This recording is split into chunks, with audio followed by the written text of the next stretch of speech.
Bonjour à tous. Aujourd'hui, nous allons un peu parler de sommeil, le pilier de la récupération. Très important maintenant dans ces vidéos, on le sait. Allons-y.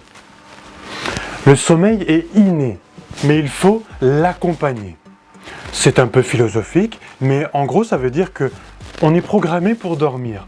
On est programmé pour bien dormir, mais on peut avoir des facteurs perturbateurs, mais on peut aussi l'améliorer. Simplement, il faut prendre conscience que c'est bon pour notre santé et il faut prendre conscience qu'on peut faire des choses pour l'améliorer, ce sommeil. D'accord? D'ailleurs, si vous êtes ici sur cette vidéo, je suppose que vous voulez améliorer votre sommeil ou même votre santé, votre vitalité au maximum. Et je vous remercie de votre confiance. Merci d'être là. On continue. Enfants, adolescents, adultes, le sommeil est lié aux acquisitions de connaissances.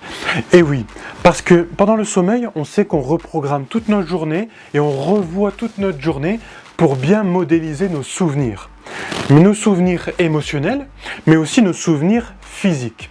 Je prends souvent l'exemple du tennisman, où est-ce qu'il répète toute la journée le mouvement, vous savez, du tennis, le crochet du droit, le revers, bim, bim, et en fait c'est la nuit que le cerveau va enregistrer le mouvement pour que le lendemain, le tennisman soit beaucoup plus fort pour refaire ce mouvement.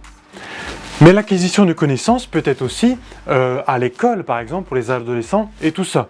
Adolescents, enfants, la connaissance, l'information, l'acquisition de l'information. Donc vous voyez que chez l'enfant, l'adolescent et même pour l'adulte, vous voyez que le sommeil est très important pour la mémorisation. À tout âge, la sieste est considérée comme régulatrice de la pression du sommeil ou de l'éveil. Donc là, on parle de la sieste, par la pression d'éveil et du sommeil.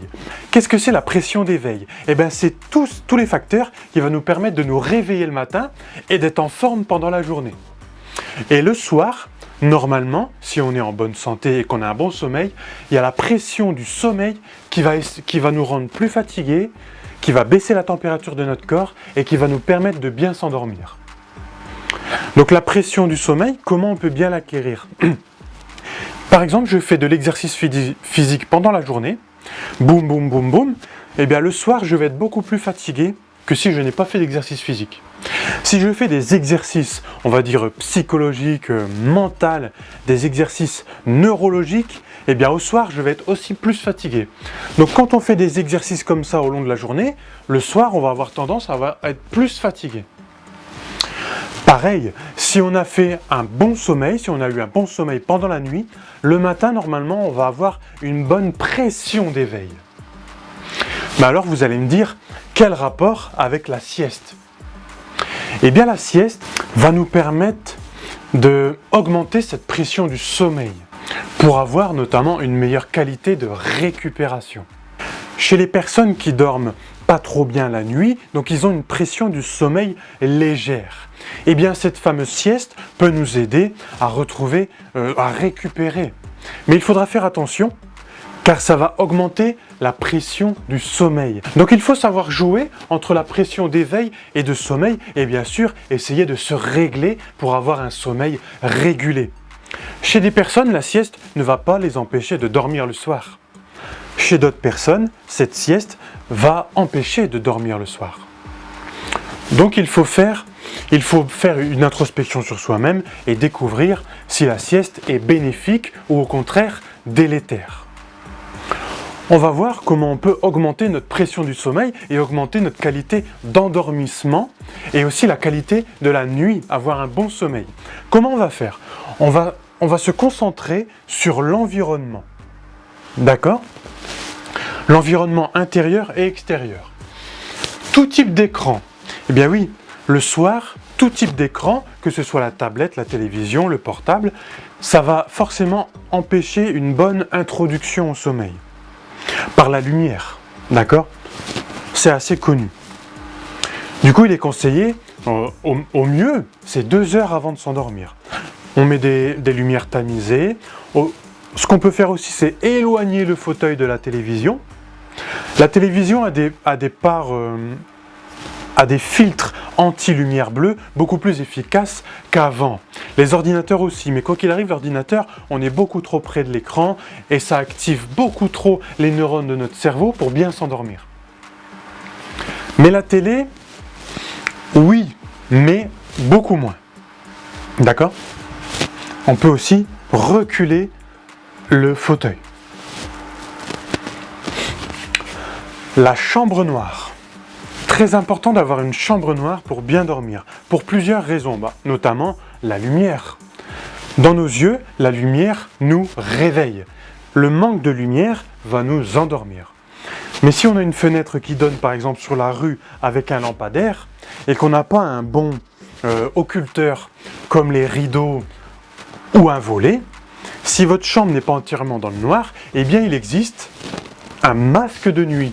Les masques occultants que vous pouvez mettre, j'en ai pas un près d'ici, c'est pas grave, vous voyez ce que c'est de toute façon. Les masques occultants, c'est très important, notamment pour bien dormir, mais les études disent que si par exemple on l'enlève inconsciemment la nuit, ça peut arriver parce que ça nous gêne, eh bien s'il reste encore de la lumière, même si nos yeux sont fermés, on va mal dormir.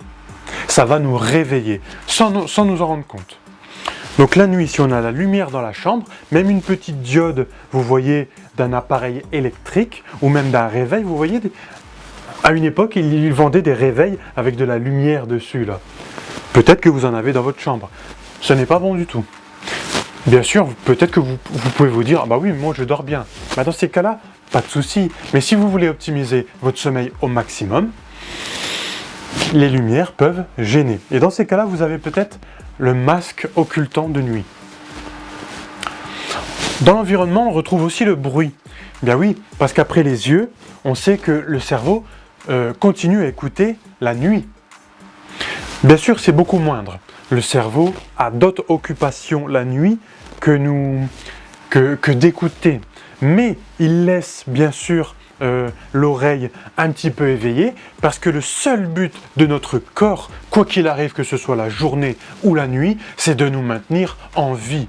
Dès que vous avez compris ça, vous avez compris comment regarder le corps humain. D'accord ? Les fonctions du corps humain, premièrement, survie, maintenir en vie. Et donc, bien sûr, la nuit, on continue à écouter pour savoir s'il n'y a pas un danger qui approche. Donc, si vous avez des voisins bruyants, si vous avez des voitures qui passent dans la rue toute la nuit, etc., vous pouvez mettre des petites boules. Quoi qu'il arrive, ça va diminuer le son.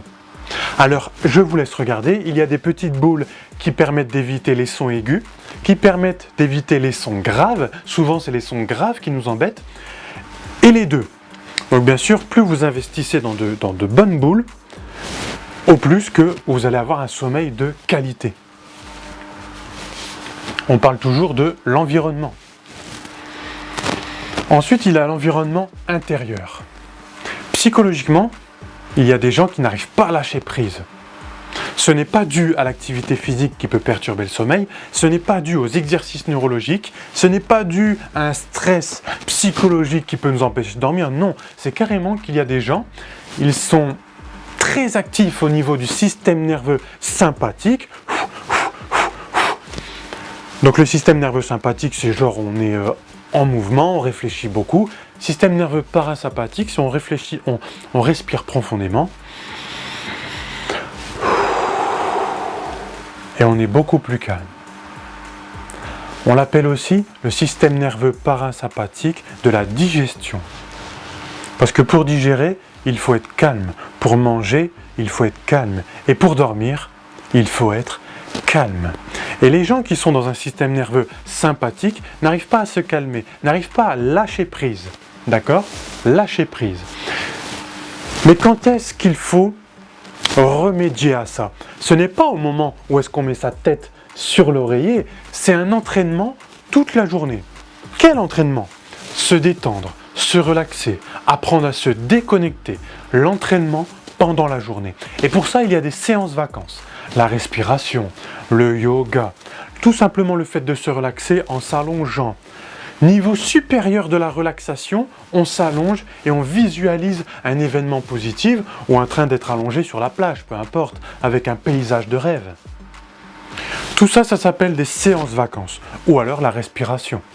Comme la respiration, la corrélation cardiaque, ou la cohérence cardiaque, ou la respiration 4-7-8, promulguée par certains chercheurs de Stanford. Alors bien sûr, j'espère que ça vous a plu. Merci d'être resté jusqu'au bout. Merci de votre confiance, d'être là. Et je vous demande une chose. Gardez la forme. My dream, my mask.